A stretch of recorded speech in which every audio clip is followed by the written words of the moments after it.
ಯೇಸು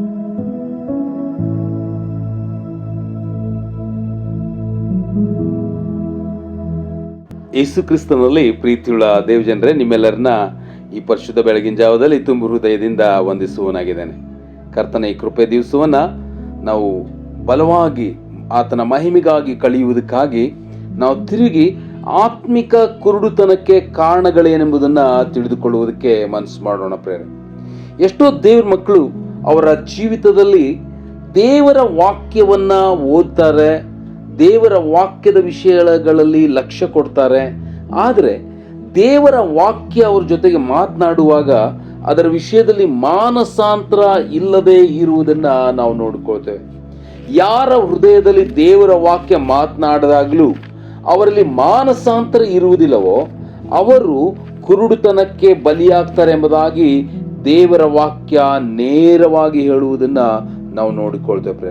ಯೆಶಾಯನ ಪ್ರವಾದ ಗ್ರಂಥ 8ನೇ ಅಧ್ಯಾಯದ 20ನೇ ವಚನವನ್ನು ನೋಡುವಾಗ, ದೇವರ ಉಪದೇಶವನ್ನ ದೇವರ ಬೋಧನೆಯನ್ನ ವಿಚಾರಿಸುವ ಎಂದು ಅವರು ಹೇಳದಿದ್ರೆ ಅವರಿಗೆ ಎಂದಿಗೂ ಬೆಳಕಾಗುವುದಿಲ್ಲ ಎಂಬುದಾಗಿ ದೇವರ ವಾಕ್ಯ ಹೇಳ್ತದೆ.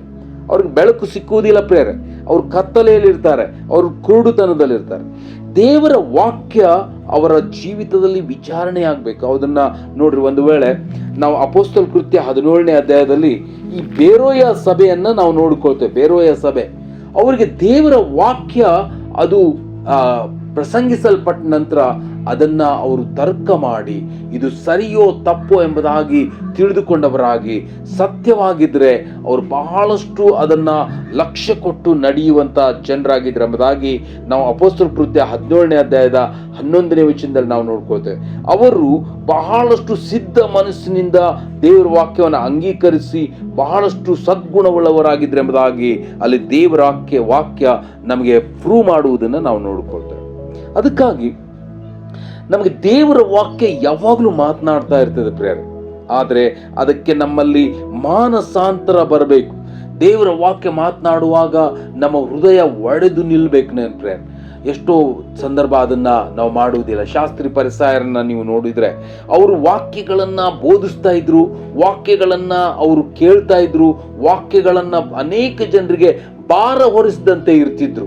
ಆದ್ರೆ ಯೇಸು ಅವರನ್ನ ನೋಡಿದ ಕೂಡಲೇ ಅವ್ರನ್ನ ಮತ್ತಾಯನ ಬರೆಸುವಾರ್ಥ 23ನೇ ಅಧ್ಯಾಯದಲ್ಲಿ ಅವ್ರಿಗೆ ಕುರುಡರು ನೀವು ದಾರಿ, ಮತ್ತೊಬ್ಬರಿಗೆ ತಪ್ಪಾದ ದಾರಿಯನ್ನು ತೋರಿಸುವಂತ ಕುರುಡರು ಎಂಬುದಾಗಿ ಅವರನ್ನ ಬಹಳಷ್ಟು ಭಯಂಕರವಾಗಿ ಖಂಡಿಸಿರುವುದನ್ನ ನಾವು ನೋಡ್ಕೋತೇವೆ. ಒಂದು ವೇಳೆ ಮತ್ತಾಯನ ಬರೆಸುವಾರ್ಥ 23ನೇ ಅಧ್ಯಾಯದ 16ನೇ ವಚನ ನೋಡುವಾಗ, ಅಯ್ಯೋ ದಾರಿ ತೋರಿಸುವ ಕುರುಡರೇ, ಒಬ್ಬನು ದೇವಾಲಯದ ಮೇಲೆ ಆಣೆ ಇಟ್ಟುಕೊಂಡ್ರೆ ಅದೇನು ಆಣೆಯಲ್ಲ, ಆದರೆ ಒಬ್ಬನು ದೇವಾಲಯದ ಚಿನ್ನದ ಮೇಲೆ ಆಣೆ ಇಟ್ಟುಕೊಂಡ್ರೆ ಅದನ್ನು ನಡೆಸಲೇಬೇಕೆಂದು ಹೇಳುತ್ತೀರಿ. ನೋಡ್ರಿ, ಯೇಸು ಅಲ್ಲಿ ಬಹಳಷ್ಟು ಕುರುಡರೇ ಎಂಬುದಾಗಿ ಅಲ್ಲಿ ಕರೆದಿರುವುದನ್ನು ನಾವು ನೋಡ್ಕೋತೇವೆ. ಯಾಕಂದ್ರೆ ದೇವರ ವಾಕ್ಯವನ್ನ ತಾರುಮಾರು ಮಾಡುವಂತ ಜನರಾಗಿದ್ರು. ದೇವರ ವಾಕ್ಯದ ವಿಷಯದಲ್ಲಿ ಅಷ್ಟು ಆಳವಾದಂತ ಒಂದು ಪ್ರೀತಿ ಅವರಲ್ಲಿ ಇರದೇ ಇರುವುದನ್ನ ನಾವು ನೋಡ್ಕೊಳ್ತೇವೆ.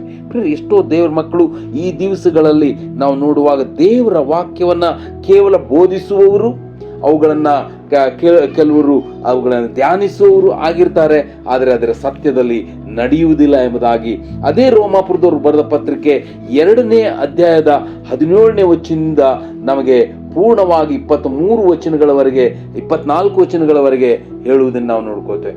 ಅದಕ್ಕೆ 24ನೇ ವಚನದಲ್ಲಿ, ನಿಮ್ಮ ದೆಸೆಯಿಂದ ಅನ್ಯ ಜನಗಳಲ್ಲಿ ದೇವರ ನಾಮವು ದೂಷಣೆಗೆ ಗುರಿಯಾಗುತ್ತದೆಂದು ಬರೆದದೆ ಎಂಬುದಾಗಿ ಬರೆಯಲ್ಪಟ್ಟಿದೆ.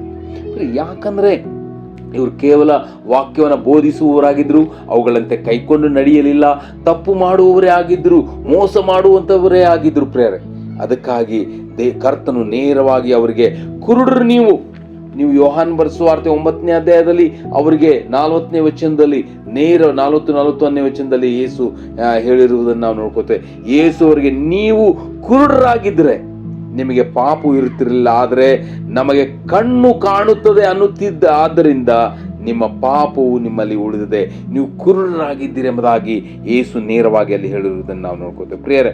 ಅದಕ್ಕಾಗಿ ಈ ಬೆಳಗಿನ ಜಾವದಲ್ಲಿ ನಾವು ತಿಳ್ಕೊಳ್ಬೇಕೇನೆಂದ್ರೆ, ನಾನು ಯಾವುದಾದ್ರೂ ಬೋಧನೆಗಳಲ್ಲಿ ತಪ್ಪಾದ ಸಂಗತಿಗಳಲ್ಲಿ ಜೀವಿಸ್ತಾ ಇದ್ದೇನೋ ಅಥವಾ ದೇವರ ವಾಕ್ಯವನ್ನು ಕೇಳಿಯೂ ತಪ್ಪಾಗಿ ನನ್ನ ಜೀವಿತವನ್ನು ಸಾಗಿಸ್ತಾ ಇದ್ದೇನೋ ಪ್ರಶ್ನೆ ಮಾಡಿಕೊಳ್ಬೇಕು ಪ್ರೇರೆ.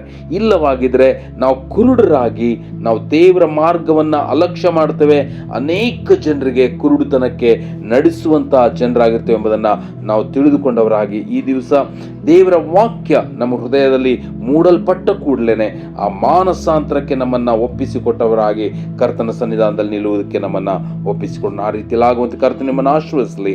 Thank you.